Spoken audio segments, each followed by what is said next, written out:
आज मैं आपको भजन संहिता की पुस्तक के 51 अध्याय से कुछ महत्वपूर्ण बातें बताने वाली हूँ। आप इस भजन को पवित्र बाइबल में पढ़ सकते हैं। इससे पहले प्रियो कि हम इस वीडियो को शुरू करें, आप हमारे Bible stories Hindi YouTube channel को सब्सक्राइब करना और बेल आइकन को दबाना ना भूलिएगा। तो आइए प्रियो, हम इस वीडियो को शुरू करते हैं। भजन संहिता की पुस्तक के 51 अध्याय और उसके 1 से 19 वचन में यह लिखा है कि हे परमेश्वर, अपनी करुणा के अनुसार मुझ पर अनुग्रह कर, अपनी बड़ी दया के अनुसार मेरे अपराधों को मिटा दे। मुझे भली भांति धोकर मेरा अधर्म दूर कर और मेरा पाप छुड़ाकर मुझे शुद्ध कर। मैं तो अपने अपराधों को जानता हूँ और मेरा पाप निरंतर मेरी दृष्टि में रहता है। मैंने केवल तेरे ही विरुद्ध पाप किया और जो तेरी दृष्टि में बुरा है वही किया है, ताकि तू बोलने में धर्मी और न्याय करने में निष्कलंक ठहरे। देख, मैं अधर्म के साथ उत्पन्न हुआ और पाप के साथ अपनी माता के गर्भ में पड़ा। देख, तू हृदय की सच्चाई से प्रसन्न होता है और मेरे मन ही में ज्ञान सिखाएगा। जूफा से मुझे शुद्ध कर तो मैं पवित्र हो जाऊंगा। मुझे धो और मैं हिम से भी अधिक श्वेत बनूंगा। मुझे हर्ष और आनंद की बातें सुना, जिससे जो हड्डियां तूने तोड़ डाली है वे मग्न हो जाए। अपना मुख मेरे पापों की ओर से फेर ले और मेरे सारे अधर्म के कामों को मिटा डाल। हे परमेश्वर, मेरे अंदर शुद्ध मन उत्पन्न कर और मेरे भीतर स्थिर आत्मा नए सिरे से उत्पन्न कर। मुझे अपने सामने से निकाल न दे और अपने पवित्र आत्मा को मुझसे अलग न कर। अपने किए हुए उद्धार का हर्ष मुझे फिर से दे और उदार आत्मा देकर मुझे संभाल। तब मैं अपराधियों को तेरा मार्ग सिखाऊंगा और पापी तेरी ओर फिरेंगे। हे परमेश्वर, हे मेरे उद्धारकर्ता परमेश्वर, मुझे हत्या के अपराध से छुड़ा ले। तब मैं तेरे धर्म का जय जयकार करने पाऊंगा। हे प्रभु, मेरा मुंह खोल दे, तब मैं तेरा गुणानुवाद कर सकूंगा। क्योंकि तू मेल बलि से प्रसन्न नहीं होता, नहीं तो मैं देता। होम बलि से भी तू प्रसन्न नहीं होता। टूटा मन परमेश्वर के योग्य बलिदान है। हे परमेश्वर, तू टूटे और पीसे हुए मन को तुच्छ नहीं जानता। प्रसन्न होकर सियोन की भलाई कर, यरूशलेम की शहरपनाह को तू बना। तब तू धर्म के बलिदानों से अर्थात सर्वांग पशु के होम बलि से प्रसन्न होगा। तब लोग तेरी वेदी पर बैल चढ़ाएंगे। प्रियो, यह भजन पश्चाताप का भजन है। इस भजन को राजा दाऊद ने तब लिखा था जब उसने बत्शेबा के साथ कुकर्म किया था और नातान नबी ने उससे उसका पाप जताया था। तब राजा दाऊद ने अपने पाप का अंगीकार करते हुए परमेश्वर से पश्चाताप की प्रार्थना की, जिसे हम इस अध्याय में देख सकते हैं। जब आप इस वचन को पढ़ोगे तो आप इस बात को महसूस करोगे कि राजा दाऊद को अपने किए गए पाप पर कितना पछतावा था और वो कैसे परमेश्वर के सम्मुख अपने पाप का अंगीकार करते हुए उससे क्षमा की याचना करता है। प्रियो, भजन संहिता 51 एक बहुत ही सुंदर भजन है, क्योंकि इसमें हृदय को छूने वाले वचन पाए जाते हैं। और जब हम इस भजन को पढ़ते हैं तो हमें भी अपने पापमय अवस्था का एहसास होता है। हमें भी एहसास होता है कि परमेश्वर के साथ अपने रिश्ते को पुनर्स्थापित करने के लिए पश्चाताप की बहुत आवश्यकता है। और जब हम इन बातों का एहसास करते हैं तो हमारी आंखों से आंसू की धारा बह निकलती है, क्योंकि हम भी पापी हैं और हमें भी पापों की क्षमा की अत्यंत आवश्यकता है। लेकिन हमारे पश्चाताप में कौन कौन सी बातें होना चाहिए और हमें कैसे पश्चाताप करना चाहिए, वो हम राजा दाऊद के इस भजन से सीखते हैं। सबसे पहली बात जो हमें इस भजन से सीखने को मिलती है वो हमें 1 से 3 वचन में देखने को मिलती है, जहाँ राजा दाऊद अपने किए हुए पाप को स्वीकार करता है और कहता है कि मैं तो अपने अपराधों को जानता हूँ और मेरा पाप निरंतर मेरी दृष्टि में रहता है। प्रियो, पश्चाताप की पहली सीढ़ी है अपने पाप को मानना। जब नातान नबी ने राजा दाऊद से यह कहा कि तूने यहोवा की दृष्टि में पाप किया है, तो राजा दाऊद ने तुरंत अपना पाप मान लिया और कहा कि मैंने यहोवा के विरुद्ध पाप किया है। उसने तुरंत स्वीकार किया कि उसके द्वारा परमेश्वर के विरुद्ध में बहुत बड़ा पाप हुआ है और अपने पाप को स्वीकार करके वो पश्चाताप भी करता है और परमेश्वर से क्षमा की याचना करता है। ठीक इसी तरह जब हम भी परमेश्वर के सम्मुख उसकी दया और क्षमा को मांगने उसके पास जाते हैं, तब सबसे पहले हमें हमारे पापों को स्वीकार करना अनिवार्य है। हमें मानना है कि हमने पाप किया है। हमें स्वीकार करना है कि हम अपराधी हैं। क्योंकि नीति वचन की पुस्तक के 23 अध्याय और उसके 13 वचन में लिखा है, जो अपने अपराध छिपा रखता है उसका कार्य सफल नहीं होता, परंतु जो उसको मान लेता है और छोड़ भी देता है उस पर दया की जाएगी। यहाँ इस वचन में भी नीति वचन का लेखक इस बात को कहता है कि जो अपने अपराध मान लेता है और उन्हें छोड़ भी देता है उस पर दया की जाएगी। हाँ प्रियो, सच्चे पश्चाताप में पापों को स्वीकार करना बहुत जरूरी है, तभी हम परमेश्वर की दया और उसकी क्षमा को प्राप्त कर सकते हैं। अब यहाँ हमें इस बात को भी ध्यान रखना है कि जब हम पश्चाताप की प्रार्थना करते हैं तो हमें प्रभु से यह नहीं कहना है कि प्रभु मैंने भूल चूक से या जाने अनजाने में जो भी पाप किए होंगे उन्हें तो क्षमा कर। नहीं प्रियो, आपको ऐसे नहीं कहना है। ऐसा आप तभी कह सकते हैं जब आपको सच में ही ना पता हो कि आपने क्या गलत किया है। लेकिन जब आप पश्चाताप करते हो और प्रार्थना करते हो तो आपको अपने हर एक पाप को याद कर करके उसके लिए क्षमा मांगना है।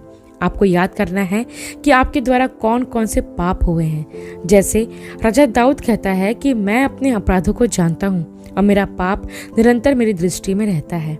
राजा दाऊद अपने गुनाहों को, अपने पापों को स्मरण करता है और कहता है कि मैं तो अपने अपराधों को जानता हूँ। वैसे ही हमें भी अपने किए हुए गुनाहों को स्मरण करना है और उसके लिए परमेश्वर की क्षमा मांगना है। हो सकता है कि कोई ऐसा पाप है जो आपने कई साल पहले किया हो, लेकिन प्रभु से उसकी क्षमा नहीं मांगी हो, तो आपको उस पाप को स्मरण करके उसके लिए भी परमेश्वर से क्षमा मांगना है, ताकि परमेश्वर उस अपराध के लिए आपको क्षमा करे। इसके बाद हम वचन 4 में देखते हैं, जहाँ राजा दाऊद इस प्रकार से कहता है कि मैंने केवल तेरे ही विरुद्ध पाप किया है और जो तेरी दृष्टि में बुरा है वही किया है। प्रियो, यह वचन हमें यह सिखाता है कि हम जो पाप या अपराध करते हैं वो किसी मनुष्य के विरुद्ध में नहीं, परंतु केवल परमेश्वर के विरुद्ध करते हैं। मतलब हमें सिर्फ परमेश्वर के सम्मुख ही अपने गुनाहों को मानना है, क्योंकि हम हर पाप और अपराध केवल परमेश्वर के विरुद्ध ही करते हैं। प्रियो, यद्यपि पाप हमें और दूसरों को चोट पहुंचाता है, लेकिन वास्तव में हमारे द्वारा किया गया पाप परमेश्वर के नियमों और आज्ञाओं का उल्लंघन करता है, क्योंकि इस संसार में केवल परमेश्वर ही सब कुछ का कर्ता धर्ता है और वो ही सर्वोच्च है। इसलिए परमेश्वर के सामने ही हमें अपने हर गुनाह का अंगीकार करना है और उसकी क्षमा मांगना है। इसके बाद वचन 5 और 6 में ऐसा लिखा है कि देख, मैं अधर्म के साथ उत्पन्न हुआ और पाप के साथ अपनी माता के गर्भ में पड़ा। देख, तू हृदय की सच्चाई से प्रसन्न होता है और मेरे मन ही में ज्ञान सिखाएगा। प्रियो, कई लोग इस वचन को गलत तरह से समझते हुए यह सोचते हैं कि जब दाऊद अपनी माता के गर्भ में आया तब उसकी माँ पाप कर रही थी, लेकिन ऐसा नहीं है। दाऊद राजा यहाँ इस बात को कहने का प्रयास करता है कि वो भी पाप के द्वारा बुरी तरह प्रभावित है, क्योंकि यह आदम से पीढ़ी दर पीढ़ी बढ़ता आया है। आदम की आज्ञा उल्लंघन के द्वारा पाप इस जगत में आया और आज हर एक मनुष्य इस पाप से संक्रमित है। और इसी बात को संत पौलुस भी रोमियो की पत्री के 3 अध्याय और उसके 23 वचन में कहते हैं कि सबने पाप किया है और परमेश्वर की महिमा से रहित है। दाऊद भी मान लेता है कि जन्म ही से उसने पाप करने का स्वभाव था। दूसरे शब्द में हम यह कह सकते हैं कि दाऊद अपने पापी स्वभाव की जिम्मेदारी स्वयं लेता है। वैसे ही प्रियो, हम में से कोई भी धर्मी नहीं है। हम सब पाप के साथ ही पैदा होते हैं और पापी स्वभाव हमारे जीवन में जन्म से ही पाया जाता है और इससे पूरी तरह छुटकारा प्राप्त करने के लिए हमें उद्धारकर्ता की आवश्यकता है, क्योंकि पापी स्वभाव से और पाप से केवल परमेश्वर ही छुटकारा प्रदान कर सकते हैं। इसके बाद हम वचन 7 से 9 में देखते हैं कि राजा दाऊद परमेश्वर के सम्मुख अपने पाप का अंगीकार करते हुए परमेश्वर से विनती करता है कि वो उसके पाप से उसे पूरी तरह शुद्ध करे। कहने का मतलब यह है कि राजा दाऊद परमेश्वर को अपने पाप मिटाने के लिए विनती करता है, क्योंकि वह जानता है कि परमेश्वर ही है जो उसे क्षमा करके उसके पाप को मिटा सकता है और उसे शुद्ध कर सकता है। प्रियो, ठीक इसी तरह हमें भी परमेश्वर पर विश्वास करके उससे अपने शुद्धिकरण की विनती करना है, क्योंकि वो ही है जो हमारे अधर्म क्षमा कर सकता है और हमारे पाप मिटा सकता है। उस जीवित परमेश्वर के अलावा दुनिया में कोई भी हमें हमारे पापों से नहीं छुड़ा सकता। यूहन्ना की पहली पत्र के 1 अध्याय और उसके 9 वचन में लिखा है, यदि हम अपने पापों को मान ले तो वो हमारे पापों को क्षमा करने और हमें सब अधर्म से शुद्ध करने में विश्वास योग्य और धर्मी है। हाँ प्रियो, जब हम अपने पापों को मान लेते हैं और परमेश्वर से क्षमा की याचना करते हैं तो हमारा परमेश्वर जो विश्वास योग्य और धर्मी है हमारे पापों को क्षमा करता है और हमारे सब अधर्म से हमें शुद्ध करता है। इसके बाद हम वचन 10 से 12 में यह देखते हैं कि राजा दाऊद इस बात का वर्णन करता है कि पाप के कारण उसके और परमेश्वर के रिश्ते में दीवार खड़ी हो गई है, जो सत्य है। क्योंकि प्रियो, पाप हमें परमेश्वर से दूर करता है। पाप एक ऐसी दीवार है जो मनुष्य और परमेश्वर के बीच में दूरियां लेकर आती है। पाप के कारण परमेश्वर के साथ हमारा रिश्ता खराब हो जाता है या फिर टूट जाता है और दाऊद इस बात को अच्छी तरह से जानता था। इसलिए वो वचन 11 में कहते हैं कि मुझे अपने सामने से निकाल ना दे और अपनी पवित्र आत्मा को मुझसे अलग ना कर। प्रियो, एक बात हमेशा याद रखें कि पाप हमें परमेश्वर से अलग करता है और पाप के कारण हमारा और परमेश्वर का रिश्ता खराब हो जाता है। इसलिए परमेश्वर के साथ अपने रिश्ते को फिर स्थापित करने के लिए पश्चाताप और पापों की क्षमा की बहुत आवश्यकता है, क्योंकि इसके बिना हम कभी भी परमेश्वर के समीप नहीं जा सकते हैं। क्योंकि परमेश्वर पाप को पसंद नहीं करता और ना ही पाप को स्वीकार करता है। इस भजन का 10वां वचन एक बहुत सुंदर वचन है, जिसमें दाऊद परमेश्वर से विनती करता है कि वो उसके अंदर शुद्ध मन उत्पन्न करे। सच में प्रियो, दाऊद की तरह हमें भी प्रभु से इसी प्रकार विनती करते हुए कहना चाहिए कि वो हमारे अंदर शुद्ध मन उत्पन्न करे, क्योंकि इस संसार की दुष्टता, बुराई और अनैतिकताओं के कारण हमारा मन अशुद्ध हो गया है, जिसके कारण बुरे बुरे विचार हमारे मन में उत्पन्न होते हैं। हमें प्रभु से अपने हृदय की शुद्धता के लिए प्रार्थना करना चाहिए, ताकि कोई भी बुरा विचार हमारे मन में उत्पन्न ना हो, बल्कि हम अच्छी बातों को और अच्छे विचारों से अपने मन को भर लें और उसे शुद्ध रखें।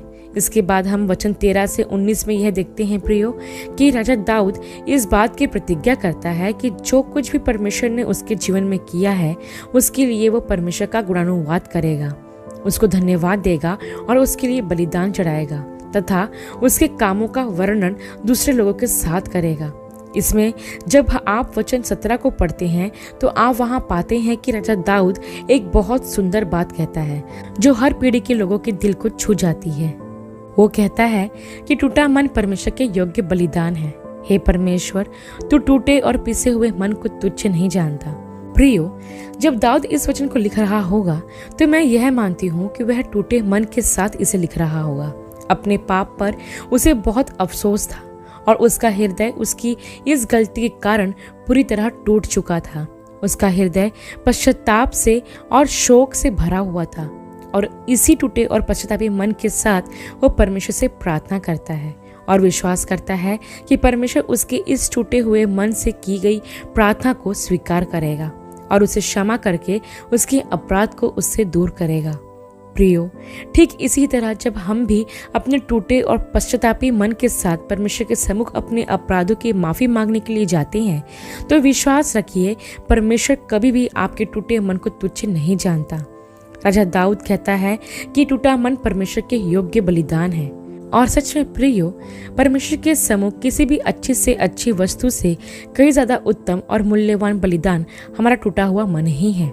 इसलिए प्रियो, मैं आपको प्रोत्साहित करना चाहती हूँ कि आपके जीवन में आपने चाहे कितने ही पाप क्यों ना किए हों या फिर आपसे कितना ही बड़ा अपराध क्यों ना हुआ हो या फिर यदि आप अपराध भावना में जी रहे हो और यदि आप उस पाप को स्वीकार करते हो और टूटा हुआ मन लेकर परमेश्वर के पास आते हो तो विश्वास कीजिए, परमेश्वर आपके हर पाप और अपराध को क्षमा करेगा और आपको अपराध भावना से मुक्त करेगा तथा आपके जीवन को फिर से बहाल कर देगा, क्योंकि वो टूटे और पिसे हुए मन को तुच्छ नहीं जानता। आशा करती हूँ प्रियो कि भजन संहिता के 51 अध्याय पर किया गया यह अध्ययन आपके लिए आशीषमय रहा होगा। अगले वीडियो में एक नए विषय के साथ आप सबसे